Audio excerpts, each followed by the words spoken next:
You remember we always talk about, man, what if this character wasn't a charge character? How strong he'll be. Like I feel like we are getting those what ifs. His scissors isn't charge, so you can kind of play him like a traditional Street Fighter 6 character, on top of the fact that scissors is super safe on block and has mad pushback and controls the horizontal screen space. And then once he gets the bomb planted, risk reward, what is that goes out the window? It's Bison's world and you're just living in it. What is going on, guys? Fighting Game Select is here. We are back again with some more Street Fighter 6. And I'm here to talk about the level of Bison right now. How good is Bison right now? And I'm here with Brian F. again. What is good, bro? What's up, Kizzie? I'm here to talk about some Bison. The Lord Bison has returned once again. Who would have guessed? He's not dead? Now he got a horse. Yeah. That's the only disappointing thing about Bison right now, is that the horse isn't part of the gameplay. I thought maybe he'd stand there, cross his arms and laugh, and the horse would run through the screen, Yeah, right. At least put it in an extra battle, Like you remember Strider when he summons like the tiger? Imagine Bison goes like Kazooie, and then the freaking horse just comes in. Like She-Hulk with the car, just something. Yeah. Maybe in the balance patch, Yeah, But look, we're gonna talk about our thoughts on Bison, man. And look, like right off the back, I could tell you right now, just by even just the tutorial of just talking about Bison from like the Capcom side, we knew that this character was going to be a problem. Yeah, as soon as that Psycho Skedaddle showed up on screen and the entire screen was covered.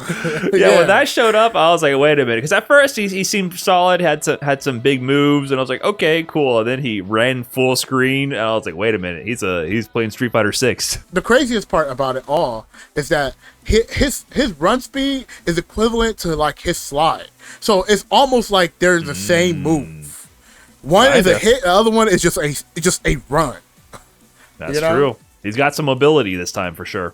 Because in Street Fighter 5, he had mobility in Street Fighter 5, but no walk speed at all. And his mobility was like less discreet, I would say, right? He didn't have the ability to walk in and out of ranges very well. But he had big forward advancing normals and big forward advancing special moves and ways to like control the screen space and move around. But he couldn't like finesse as much as like a footsie's character. But now he kind of has that. His walk speed is decent. His drive rush is really good. His scissors isn't charge. So you can kind of play him like a traditional Street Fighter 6 character, on top of the fact that scissors is super safe on block and has mad pushback and controls the horizontal screen space. And then once he gets the bomb planted, risk reward, what is that goes out the window? It's Bison's world and you're just living in it. So he has some stuff, man, for sure.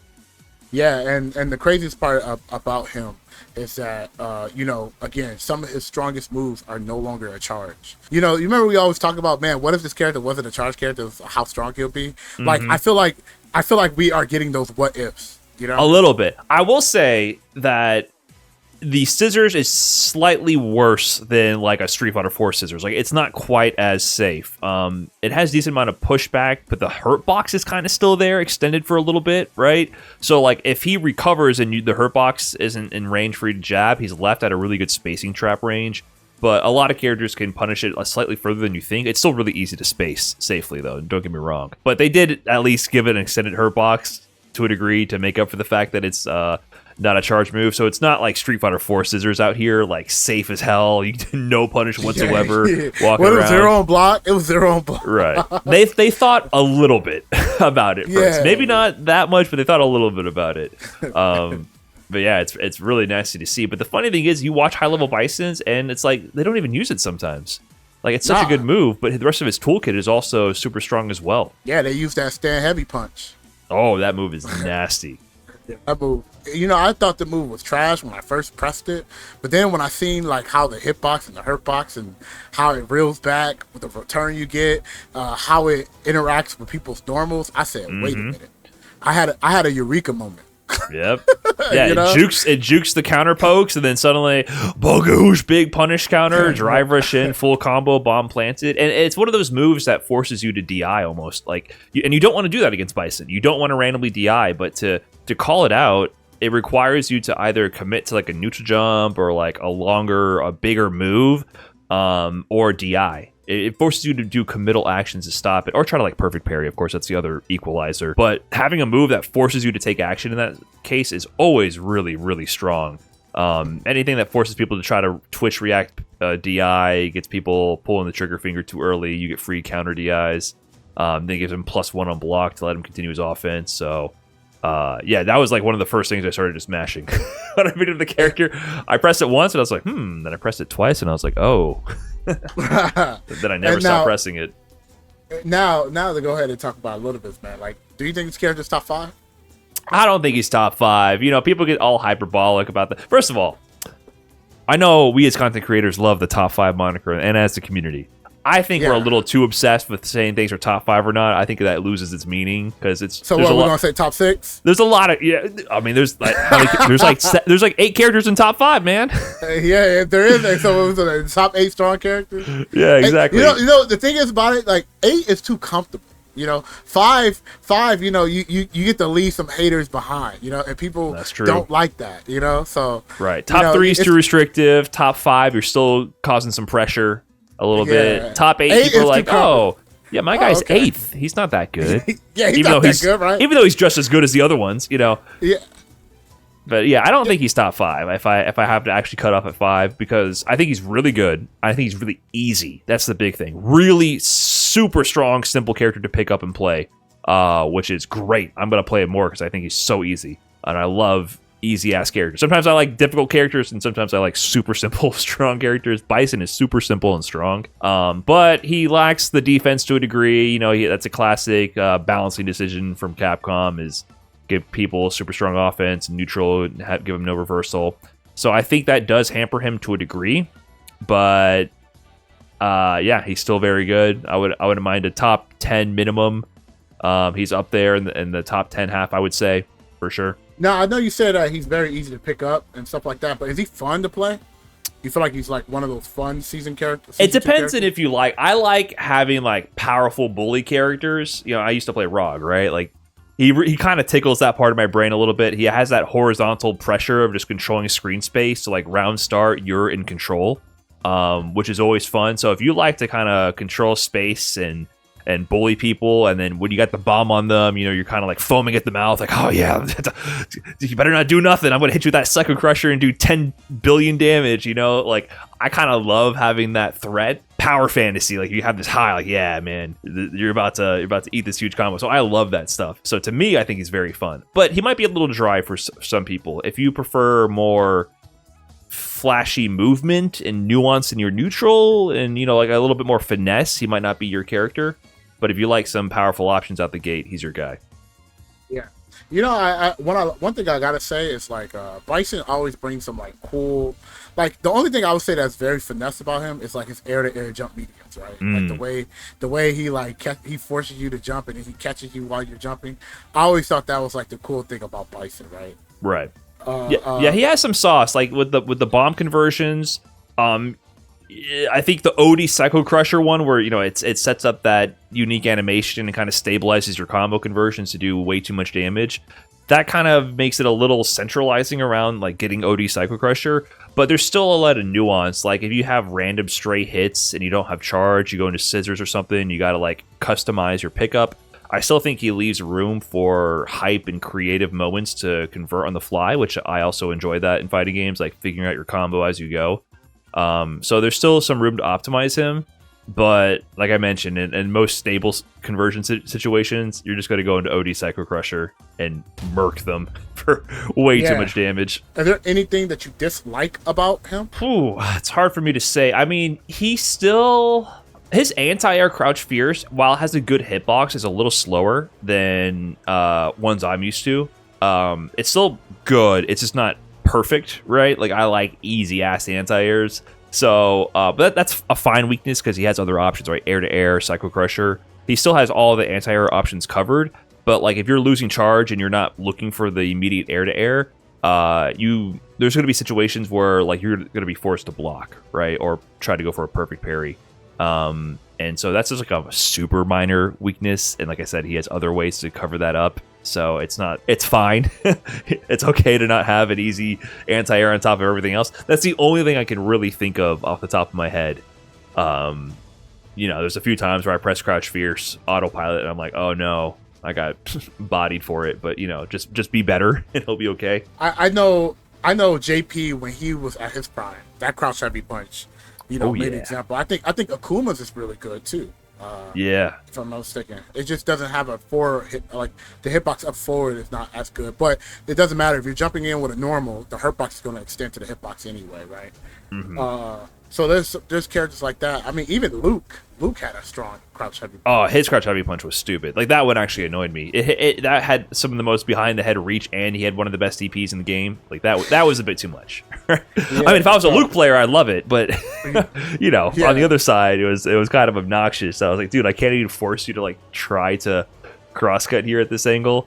But yeah, you will be able to do those jump ins on Bison if they're not ready to air, which is a big if, because if they land that air and either you're getting the bomb put on you and you got to hold the next sequence, or you have the bomb already on you and you're dead, right?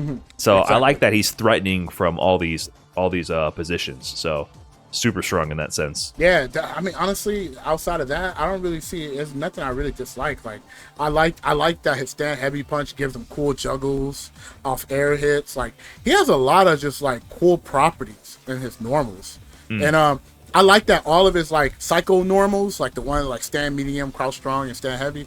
I like how strong they feel. Like they don't feel bad, like they feel very, very, very, very strong. That's one thing that I feel like Capcom is underrated at, is just the feel for their fighting games. It always feels good to play, right? The buttons, the animations, the sound design, the impact, it all has weight to it, and Bison definitely packs that. Because I was one of those guys actually who like didn't care for M. Bison. I wasn't particularly excited that he's coming back. I'm like, okay, this guy's not dead again. Wow, what a surprise. He's coming back again. Cool, who would have thought?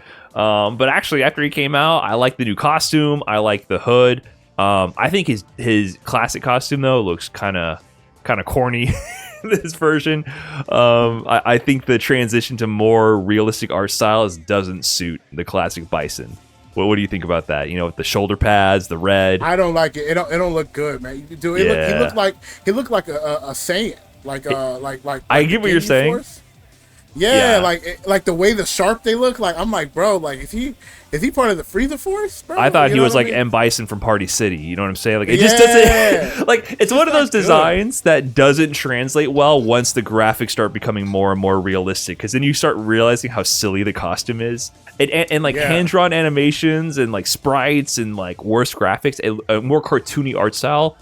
Not worse graphics, but cartoony art style. It looks much cooler stylized. But then he's doing the psycho skedaddle with the shoulder pads on. I'm like, man, he bootlegged this out of Party City. He didn't want to pay at the register and ran out of there. He's running the running back route, Exactly. It just looks kind of weird. And he's so buff also. I think it looks weird. Like, he's so muscular in this version, and it doesn't look too good to me. But I'm a sucker for like the mysterious hooded figure. Like, I think it looks badass. So I'm a fan of how he looks and feels. Like when Sagat came back, I thought that was good. Like, the news. But it's crazy to talk about some of the classic. Like, that's how I feel about like Ryu's and Ken's. Like how they made his design with the beard and stuff. And I think when they take off the beard, it just doesn't look as the same. Yeah. And then with the classic outfit, I'm like, man, I feel like you're too old wearing this. You know what I mean? Like, yeah. Once you see the other version of it, he starts to look a little off, right? I mean, that could be just like our bias now of seeing them with the new look, but they're starting to age up the cast a little bit, and sometimes you need the design to age with it. But it is pretty funny how he kind of stole Sagat's whole flow bar for bar with that fit. It basically is Street Fighter V Sagat, now on Bison. That's why I thought it was cool. That's why I thought it was cool. Yeah, and it's interesting how his design is kind of also a decent marriage of like his previous iterations, because he's not quite Street Fighter V M. Bison, but he's also definitely reminds me a bit of Street Fighter 4 M. Bison as well. Having he has Psycho Crusher the whole time. This time, they took like the idea of his V Trigger 2 in Street Fighter V, the bomb planted, and incorporated that as a main part of his toolkit, which I think is really cool. So I like kind of how they designed him as a mix of previous M. Bison iterations this time. But one thing I think is crazy we didn't talk about, his Psycho Crusher, OD Psycho Crusher going through fireballs is nuts to me. It's nuts. I know. Like, there were so many matchups that I was playing as Ed when I played as M. Bison. I just completely shut down these other players' game plans just by holding down back and doing Psycho Crusher. Like Chun-Li holding back and then walking a screen away, throwing a fireball, then walking behind it. That's so obnoxious to deal with so many characters. And then I was just like, okay, go ahead. On reaction Psycho Crusher every single time. And then hold this +1 knee, whatever. That is a crazy change to him. That is so good for M. Bison. So bad for everybody else. You know what else is good about it too? Is that even if you misread a fireball, you're only -1. And you're not even in throw range. You're -3, but yeah, you're not in throw range. It's totally safe, completely safe. Yeah. But in burnout too, it's +1, man. Like you get him in burnout, and then which he's pretty decent at racking up drive meter damage from his plus on block normals, and then you're like, oh, I just feel like getting in right now. You just do Psycho Crusher +1 in there. That's the tech that a lot of people do is when they feel like the bomb is about to blow up, they like, just in case you move, EX Psycho Crusher. Oh, you got hit? Well, you about to take this damage. Yeah, and if you block it, you're +10. +10. like yeah, he's kind of goofy, man. Like he has like some real insanely powerful stuff. I know a lot of people were saying like, oh, he's broken, whatever. I think he's just really easy to pick up. So I think he'll stabilize in time, and I think we'll see some players like we see Kakadu right now, rocking M. Bison into Topanga League and doing really well with him. And I think we'll see a few more dedicated M. Bison mains. We saw 801 Strider switch to M. Bison as well. He dropped Marissa and started doing well with M. Bison. So I think he's going to be relevant for sure. Yes. Yeah, I think we're going to see him in tournaments, which I kind of think that's a good thing. Dropping DLC characters that are too weak is, I think, a little bit worse than dropping DLC characters that are slightly too strong. It's a delicate balance. But, like, yeah, I think you need characters to be kind of good when they come out, or else nobody plays them. And they just fall off. Like Aki. Nobody played Aki, right? Nobody touched Aki in season 1. I mean, there was Broski. There was like the dedicated, Broski, and that's why it was such like a big novelty, right? It's like, oh wow, this guy's dedicating his grind to Aki, and then he won the balance patch, right? There's Hikaru as well, like that. Definitely won. Yeah. So you could have that strategy, like have a undertuned DLC character, and then like maybe 1 or 2 guys are banking on a balance patch next year, or make them a little decent, and then people play them. I don't know. It's a tough call to make for developers. Well, overall, man, like it sounds like the thoughts is Bison is definitely fun and competitive and healthy in this game. Healthy. I think he's healthy. Being played is healthy. Yes. Because if you look at it like that, if he's being played, and if I'm not mistaken, he's not like topping the leaderboards in terms of like characters being played, right? If I'm not mistaken. I mean, he was definitely big upon release for 2 weeks, and people are complaining like always, like, oh, this guy's too easy, stupid, carry, whatever. But I think he's fallen off a little bit faster than Akuma. Akuma was a much bigger deal upon release. So I think they they didn't hit too much saturation with him. So I think they rode the line well enough with him. Some people hate this character though. I didn't speak about like how people will find him super obnoxious because I came from more of the perspective of playing him. He's very obnoxious. Fighting against him could be annoying. But that's Bison. Bison's been annoying as long as I've been playing fighting games. That character's been annoying. I played him in ranked. He was everywhere. I was. That's what I felt. In Master Rank, I ran into him constantly as well. But yeah, dude, he's still everywhere. He's still number 1. Yeah, he's still number 1. It's funny, Ken, Ryu, and Akuma, like everybody is like, these are the characters. And Zangief, bro. Yeah, Zangief is up. I mean, I've been feeling the Zangief increase. Those Zangief players have come out in full force for sure. They're enjoying the buffs. He's still relevant, but he's not every other match anymore. I still run into more Akumas now. I think he's a charge character, even though Scissors is not charge, and I think some people might find him dry. So I think he's in a good spot. I think he's good. Some players are playing him. We'll see him in tournaments. He's not going to saturate every single ranked match. And you might be tight when you get hit by OD Psycho Crusher or you have the bomb on you, but maybe you should have been blocking. I don't know, man. Take the +1 with the knee. Yep, take the +1. And with that being said, we're going to take this +1 out of here. We're going to wrap up this show. In this episode. Thank you so much, Brian F, for coming through as always. And where can they find you, Brian F?